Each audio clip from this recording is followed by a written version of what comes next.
नमस्कार दोस्तों, आज मैं महाराष्ट्र में हूँ। आज आपको एक बहुत शानदार पोल्ट्री फार्म दिखाऊंगा, देसी मुर्गी फार्म दिखाऊंगा। बहुत बड़ा ये पोल्ट्री फार्म है, बहुत अच्छा पैसा यहाँ पे इन्वेस्ट हो रखा है। दोस्तों यहाँ पे इनकी अपनी बनाई हुई ब्रीड है, अपनी बनाई हुई देसी ब्रीड है यहाँ पे, और काफ़ी कामयाब ये ब्रीड है। दोस्तों अभी इनके पास टोटल 1 लाख बर्ड है, जिसके अंदर ब्रूडिंग में और आपका ग्रोइंग स्टेज में और जो आपके पेरेंट बर्ड तीनों मिला के 1 लाख बर्ड है इनके पास यहाँ पे। काफ़ी एक अच्छी कैपेसिटी की इनकी हैचरी भी है यहाँ पे। ऑल ओवर इंडिया में ये अपने बर्ड्स किसान भाइयों तक पहुँचाते हैं, और यहाँ पे ये फिश फार्मिंग के साथ साथ अपना एग्रो टूरिज्म मॉडल भी बहुत अच्छे तरीके से चला रहे हैं। पूरी डिटेल जानकारी देंगे इस वीडियो में। चलो फटाफट मिलवाता हूँ आपको सर से और जानते हैं उनके इस बिजनेस के बारे में। तो दोस्तों हमारे साथ में अंकुश सर हैं, अंकुश कानड़े सर। इनके फार्म पे आए हैं आज हम। तो सर बहुत बहुत स्वागत है आपका हमारे चैनल पे। सबसे पहले छोटा सा परिचय हमारे दर्शकों को दीजिए सर। मेरा ये जो फार्म है इसका नाम है चैतन्य पोल्ट्री फीड एंड हैचरीज, ताकि हमारे पास देसी मुर्गी के चूजे भी तैयार होते हैं और देसी मुर्गी का खाद भी तैयार होता है। तो इसका नाम चैतन्य पोल्ट्री फीड एंड हैचरीज ऐसा रखा गया है, जिसका हेड ऑफिस अहमदनगर MIDC में है। और ये जो साइट है ये रांजनगांव देवी, यहाँ देसी मुर्गी के पेरेंट रखे हुए हैं। यहाँ से चूजे पैदा करने के लिए अंडे का उत्पादन लिया जाता है यहाँ से। और ऐसा ही एक फार्म हमारा अंतरवाली में है, यहाँ से करीबन 10 किलोमीटर दूरी पे जी। वहाँ भी चूजे के लिए ही अंडे की पैदावार की जाती है। दोनों फार्म पे लगभग 1 लाख मुर्गी की कैपेसिटी है। यहाँ 1 लाख मुर्गी दोनों फार्म में मिलकर रखी हुई है। अर्थात उसमें कुछ स्टेप्स होती हैं, तो वो अलग अलग एज ग्रुप की ये मुर्गी होती है। सभी एक साथ अंडे नहीं देती है, कुछ ब्रूडिंग में होता है, कुछ ग्रोविंग में होता है, और ये जो दिख रहा है ये लेइंग में है। लेइंग वाली मुर्गी ही खाली अंडे की पैदावार करती है। मतलब यहाँ से फर्टाइल एग लेके आप इनक्यूबेटर में लगाते हो अपने हैचरी में बड़े वालों। हाँ जी, चूजा लेके उसको सेल करवाते हैं। जी जी जी जी। सर ये एक बहुत डिफरेंट ब्रीड है। कौन सी ब्रीड है सर ये चैतन्य गावरंग क्रॉस करके हमारा खुद का ब्रीड है जो पेटेंटेड है जी। और ये जो ब्रीड है ये हमने खुद बनाई है। अच्छा। पोल्ट्री के अंदर काम करने वाले बड़े बुजुर्ग और जिसको बड़ा अनुभव है, जी जी, ऐसे 2 डॉक्टर के मार्गदर्शन में जी ये हमने काम किया है। जी। लगभग 6 साल इसके ऊपर काम करने के बाद ये ब्रीड तैयार हुई है। क्योंकि ये ब्रीड तैयार जब हम कर रहे थे तो हमें इसलिए ये नया ब्रीड करना पड़ा। तो शुरू से जब हमने ये बिजनेस शुरू किया, ये बिजनेस का किसी को कुछ पता नहीं था। ये बिजनेस जब मैंने यानी 1998 में शुरू किया, तो उस वक्त महाराष्ट्र में कोई भी फार्मर 500, 1000, 2000 के क्वांटिटी में देसी मुर्गी पालता नहीं था। मैं पहला आदमी हूं कि जिसने देसी मुर्गी का फार्मिंग में उसको कन्वर्ट किया और बड़े पैमाने पर उसके बाद में ये बिजनेस चालू हुआ। जब इस बिजनेस से मुझे ज्यादा पैसे मिल रहे हैं, तो हम तो फार्मर लोग हैं, हम सबको बताते हैं कि भाई हाँ इसमें मिल रहा है पैसा। तो हमारा देखकर बहुत सारे फार्मर मुझे चूजे मांगने लगे। अच्छा। लेकिन मेरे पास उनको चूजे देने के लिए कुछ नहीं था। मैं खुद के लिए चूजे का प्रोडक्शन करता था और वो चूजे मार्केट में से देसी मुर्गी का अंडा इकट्ठा करके हम उसको इनक्यूबेटर में लगाते थे। छोटा सा इनक्यूबेटर था मेरे, खुद की जो जरूरत है वो पूरी हो जाएगी। और उतना ही सोचकर उसको छोटा लिया था। लेकिन जब मुझे इस बिजनेस में ज़्यादा मुनाफा मिलने लगा, तो उसकी ये बात तो फार्मर में जानी ही थी। फार्मर लोग भी मुझे चूजे मांगने लगे। तो बाद में हमने ये सोचा कि उनको ज़्यादा चूजे हम कैसा दे सकेंगे। और उसमें अभी इन्वेस्टिगेशन करने के बाद पता चला कि बड़ा इनक्यूबेटर भी मिलता है। और दिल्ली में जाकर हमने फिर बड़े इनक्यूबेटर दयाल कंपनी से खरीदे और बाजार से ज़्यादा अंडा लाना शुरू किया। और वो इनक्यूबेटर में से उसका चूजे तैयार करके हम फार्मर को बेचने लगे। मतलब एक बड़ा जो गैप था मार्केट में वो आपने पूरा करा, मतलब बिल्कुल डिमांड पूरी करी। बिल्कुल पूरी। तो कितनी कैपेसिटी थी इस मशीन की? शुरू में तो मेरे पास खाली 2000 का ही इंक्यूबेटर था, जो मेरी खुद की ज़रूरत पूरी करता था। जी जी।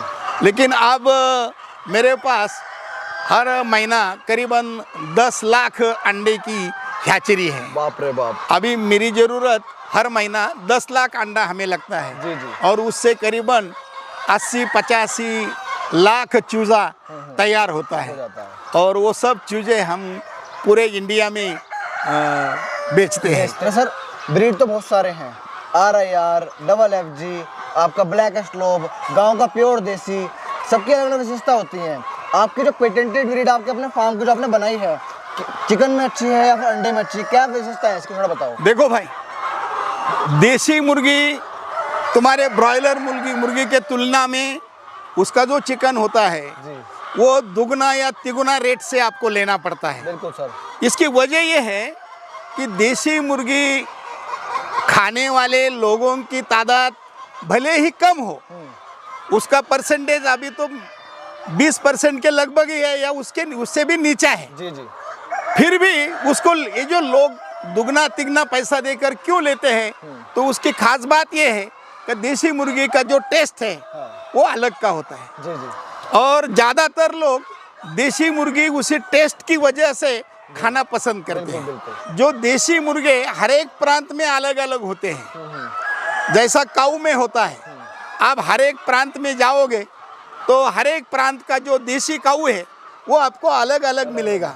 जैसा हमारे पंढरपुर में खिलारी मिलता है, इधर नांदेड़ गुजरात में गए तो वो गिर मिलता है, हमारे यहाँ कपिला है, और उधर गए तो और अलग अलग किस्म की आपको जैसी काऊ मिलती है, वैसा देसी बर्ड भी आप जब पंजाब जाओगे तो अलग मिलेगा, इधर मध्य प्रदेश जाओगे तो वो ब्लैक वाला आपको कड़कनाथ मिलेगा, यहाँ हैदराबाद के पास जाओगे तो वो असील मिलेगा, बड़े पाए वाला। हमारे इधर का जो है वो बसरा है। तो ऐसे अलग अलग ब्रीड के जो आपको एक किस्म जहाँ जहाँ आप जाएंगे वहाँ वो मिलेगी। जी। तो हमारे डॉक्टर ने, मैंने जब उनको बोला कि उसके मीट का टेस्ट गंवाना नहीं है, जी। तो उन्होंने ये अलग अलग प्रांत के पंछी देखकर जी जी। उन्होंने तय किया कि हम वो जो अलग अलग प्रांत के उसके अंदर ही क्रॉस करेंगे, जी जी। ताकि उसका मीट का टेस्ट नहीं बिगड़ेगा। मतलब गांव की देसी अलग अलग ब्रीड से आपने ये ब्रीड बनाई है। हाँ, और पूरे इंडिया के अंदर जितने भी ब्रीड है उसमें से उन्होंने 9-10 ब्रीड चूज कर अपना प्रयोग चालू किया। जी।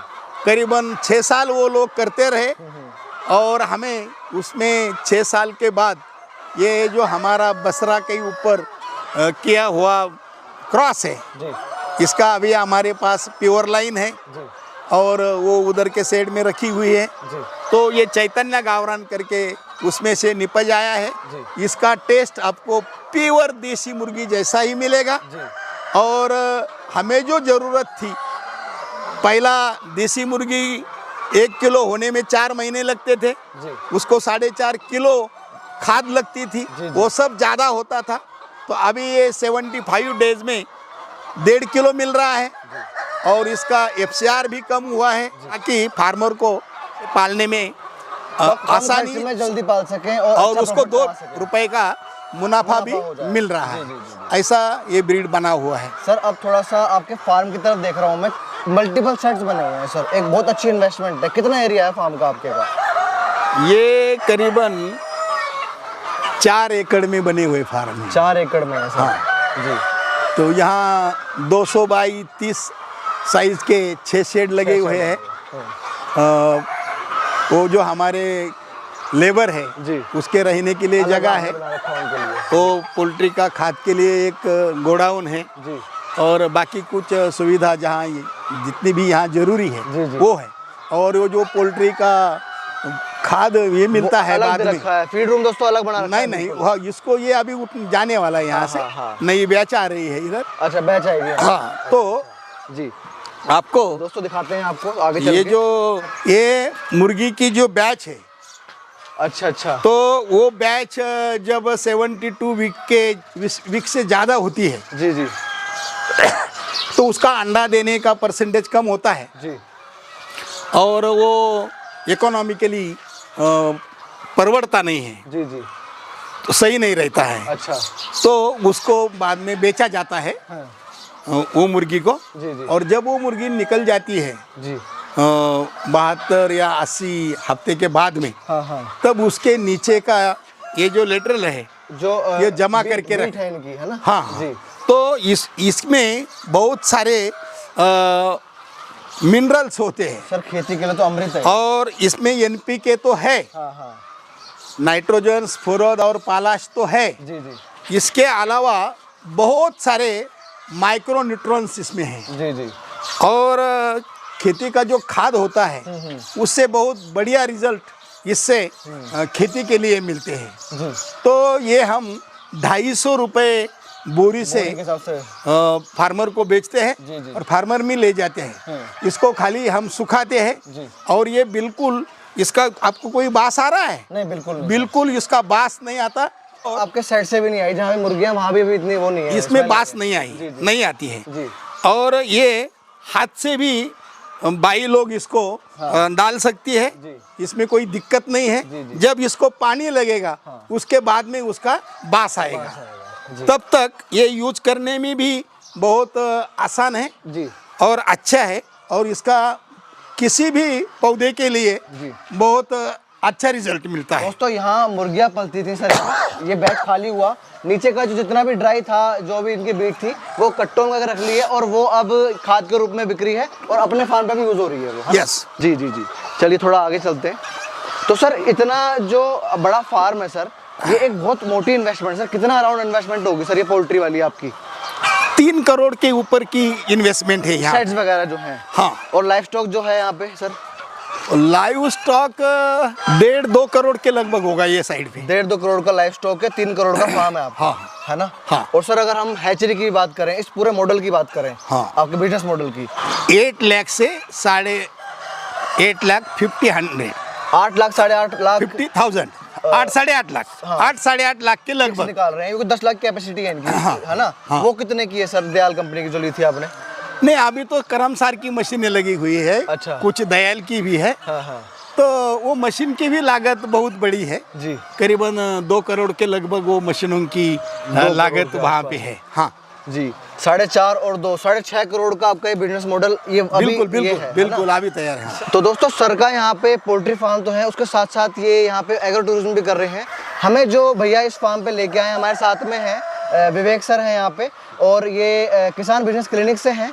सर क्या मॉडल है इनका, थोड़ा सा बताइए हमें, क्या एग्रो टूरिज्म क्या मॉडल है सर का, थोड़ा सा? बेसिकली देखिए, जैसे आपने समझा होगा इतनी देर में कि इनका जो फार्म है वो पोल्ट्री के हिसाब से हैचरी भी है, और यहाँ पे इन्होंने एक ऐसी यूनिक ब्रीड तैयार की है जो टेस्टी वैरायटी का है, उसको कस्टमर के टेस्ट के मुताबिक तैयार किया गया है। अब सोचिए, टेस्ट और ट्रस्ट का डायरेक्ट रिलेशन होता है, और इसी वजह से मुझे लगता है कि इनके जो फार्म में भले ये पोल्ट्री ओरिएंटेड हो, देखिए क्या होता है, आपने देखा होगा जितने भी एग्रो टूरिज्म सेंटर है सारे मैक्सिमम बोलते हैं वेजिटेरियन ओरिएंटेड है ना? जी। लेकिन जब वेजिटेरियन ओरिएंटेड 90% अगर एग्रो टूरिज्म सेंटर है तो नॉनवेज वाले कहाँ जाए, है ना? तो नॉनवेज वालों के लिए ये एक स्वर्ग से कम नहीं होगा। तो ऑब्वियसली अब बहुत सारे लोगों के मन में क्या डर होता है कि सर हमारा भी तो पोल्ट्री फार्म आपके गाइडेंस में चल रहा है, हम कैसे एग्रो टूरिज्म सेंटर स्टार्ट करें? अगर वहां पे चिकन सर्विस देके, चिकन का डिश देके फैमिली वालों को बुला सकती है, शांतिपूर्वक एक टूरिज्म वहां पे ऑर्गेनाइज करा सकती है अपने रिजॉर्ट में, तो ये एग्रो ओरिएंटेड टूरिज्म में यहाँ पे चिकन फार्म में क्यों नहीं हो सकता, है ना सर? सर आपके दिमाग में कैसे आया एग्रो टूरिज्म वाला मॉडल नहीं। साथ में चल रहा है? एग्रो टूरिज्म का मॉडल तो ऐसा ही दिमाग में आ गया। देखो, मैंने आपको पहले ही कह चुका हूँ कि मैं पहला आदमी हूँ जिसने देशी मुर्गी को फार्मिंग में लाया। नहीं तो आप ढूंढ सकते हैं कि 1998 के पहले आपको कहीं भी 1000, 2000, 5000 की क्वांटिटी में देशी मुर्गी करने वाला मिलेगा नहीं। सर तब की बात करें जब हम पैदा भी नहीं हुए थे, तब से ये इस लाइन में है, और ये पहले आदमी थे जिन्होंने इसे कमर्शियल तरीके से करा था। क्यों सर? और इसमें मुझे सक्सेस मिलता गया, इसलिए ये थोड़ा थोड़ा बढ़कर अभी ये जो पोजीशन पे हम खड़े हैं जी। ये तैयार हुआ है। जी। इसमें पीछे 25 साल से ऊपर की मेहनत है। तो इसके साथ में हमने सोचा कि अभी इसको कितना बढ़ाना है, जी बिल्कुल। तो कहीं ना कहीं तो रुकना पड़ता है। तो हम यहाँ पे रुके आके, लेकिन इसके साथ में और कुछ करना तो चाहिए, क्योंकि जो करने वाला आदमी होता है वो सो नहीं सकता है आराम से, वो रुक नहीं सकता है। जी। तो हमने यहाँ जमीन पड़ी हुई थी, तो फिर हमने यहाँ 13 एकड़ में हमारे पास अभी 2000 पौधे हैं आम के, 5 एकड़ में हमारा अनार है जो आप देख रहे हो, 4 एकड़ में मौसम्बी है, चीकू है, लेमन है, बहुत सारे फ्रूट्स अभी हमारे पास है। इसके अलावा जानबूझकर हमने 1 एकड़ में जंगली जो वैरायटी होती है पेड़ की, वो सब इकट्ठे करके लगाए हैं। जो जहाँ आप बैठे थे वो सब जंगली वैरायटी है, जिससे हमें कोई मिलता नहीं, लेकिन एक सुकून मिलता है। उसके अंदर आप जब जाओगे तो आपको लगेगा कि हम कहीं जंगल में आए हैं या कोकन में आए हैं। जी जी। तो वो भी तैयार किया है।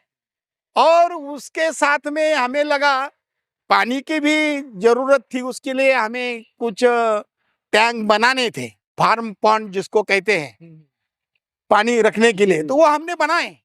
तो वो भी बनाते टाइम हमने जरा हटके किया, हमने 3.5 एकड़ में 2 टैंक बनाए। लेकिन उसकी जो ऊंचाई है वो करीबन 58 फीट और 52 फीट ऐसी ऊंचाई की वो है। उसमें जो पानी है वो करीबन 50 फीट से ज्यादा पानी उसमें है, और 3.5 एकड़ जगह में वो फैले हुए हैं। तो सोचा कि अगर इतना पानी है तो हम उसमें मछली क्यों ना करें। तो अभी मछली का भी प्रोजेक्ट वहाँ चालू है।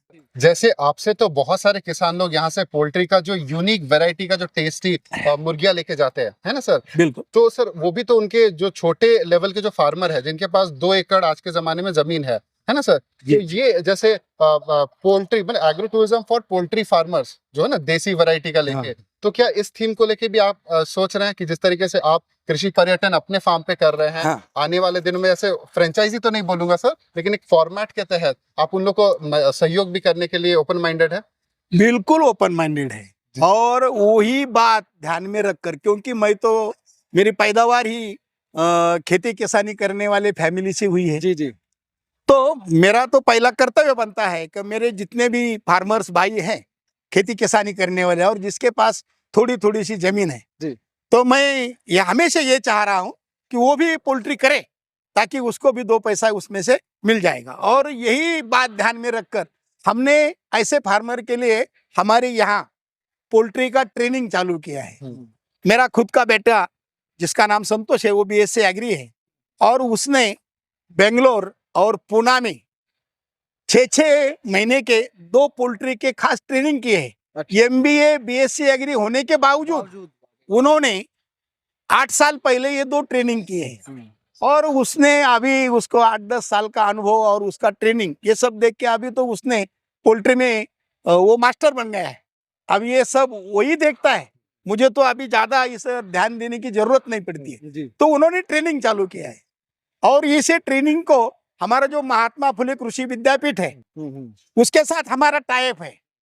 वो लोग भी वो ट्रेनिंग के लिए हमें मदद करते हैं। सर आपने यहाँ पे अपने जहाँ आप रहते निवास है आपका, उससे ऊपर आपने रूम्स बना रखे हैं, काफी अच्छे लग्जरियस। हाँ, वही पर्यटन के लिए लोगों के। वही पर्यटन केंद्र ध्यान में रखकर ही हमने करीबन बहुत आलीशान 7-8 रूम बनाई है। जी। और उसके साथ हम अभी झोपड़ी भी बना रहे हैं, मॉडर्न हट के टाइप। यस वो भी बना रहे हैं। और अभी हमारा वो बच्चों को खेलने के लिए कुछ इक्विपमेंट्स हमने ऑर्डर किया है, वो भी 10-15 दिन में लग जाएगा। और एग्रो टूरिज्म ही ध्यान में रखकर एक अच्छा सा स्विमिंग टैंक भी बनाया है, और ये जो गार्डन बनाया है वो भी एग्रो टूरिज्म ध्यान में रखकर ही किया है। इसके अलावा बहुत सारी एक्टिविटीज उनको देखने को यहाँ मिलने वाली है। यहाँ एक भरड़ धान्य का अलग करने का, क्लीन करने का मशीनरी लगी है, उसमें भी करीबन 1 करोड़ की लगभग उसके अंदर लागत है। वो फार्मर को देखने के लिए वो भी मिलने वाला है। छोटी सी ऑयल मिल भी, वो घाने का तेल की हम यहाँ लगा रहे हैं, उसका भी उसको देखने के लिए और कुछ करना है तो उससे भी वो समझकर फायदा कमा सकता है। यहाँ का एग्रो टूरिज्म लोगों को भी शायद पसंद आएगा, क्योंकि हमारे तालुके में दूसरी जगह एग्रो टूरिज्म नजदीक नहीं भी है। जी जी। तो ये हो सकता है। और यहाँ सब हमारे अगदी नजदीक में शनि शिंगणापुर शनि महाराज का बड़ा देवस्थान है। अच्छा। यहाँ देवगढ़ है, बहुत थोड़े अंतर पे 10 किलोमीटर पर ज्ञानेश्वर महाराज ने जो ज्ञानेश्वरी लिखी, जी जी वो नेवासा करके ठिकान है। जी। तो ऐसे सारे हेरिटेज भी यहाँ होने के नाते मुझे लगता है कि एग्रो टूरिज्म वाले को ये बात अच्छी लगेगी जी। और यहाँ वो रुक करेंगे।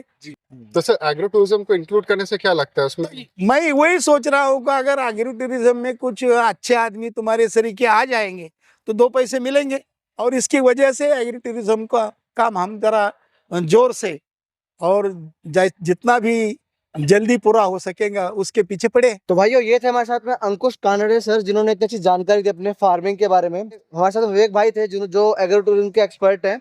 अगर किसी भी भाई को चिक्स चाहिए हो तो मैं सर का नंबर डिस्क्रिप्शन में दे दूंगा, इनकी टीम का नंबर, तो आप इनसे बात कर सकते हो। किसी भाई को अगर एग्रो टूरिज्म के बारे में और जानकारी चाहिए हो, सर अपने चैनल का नाम बताओ क्या है? जी, हमारे YouTube चैनल का नाम है किसान बिजनेस क्लिनिक। किसान का बिजनेस जो आईसीयू में एडमिटेड है उसको क्लिनिक में लाके बिजनेस को चला देना, तो इसलिए किसान बिजनेस क्लिनिक का यूट्यूब चैनल है, आप टाइप करके देख लीजिए, वहीं पे हम मिल जाएंगे, जहाँ पे आपको एग्रो टूरिज्म के टॉपिक के विषय में, चाहे किसी भी टाइप का फार्मिंग आप अगर इस पृथ्वी पे कर रहे हो, तो एग्रो टूरिज्म के पावर इंजन को जोड़ते हो अपने फार्म को कैसे 10 गुना प्रॉफिट में लेके आना है, जिसका साइंटिफिक जो तरीका है वो हम अपने यूट्यूब चैनल के जरिए बताते हैं। तो जल्दी मिलेंगे नए वीडियो से, तब तक के लिए जय जवान जय जय किसान। किसान।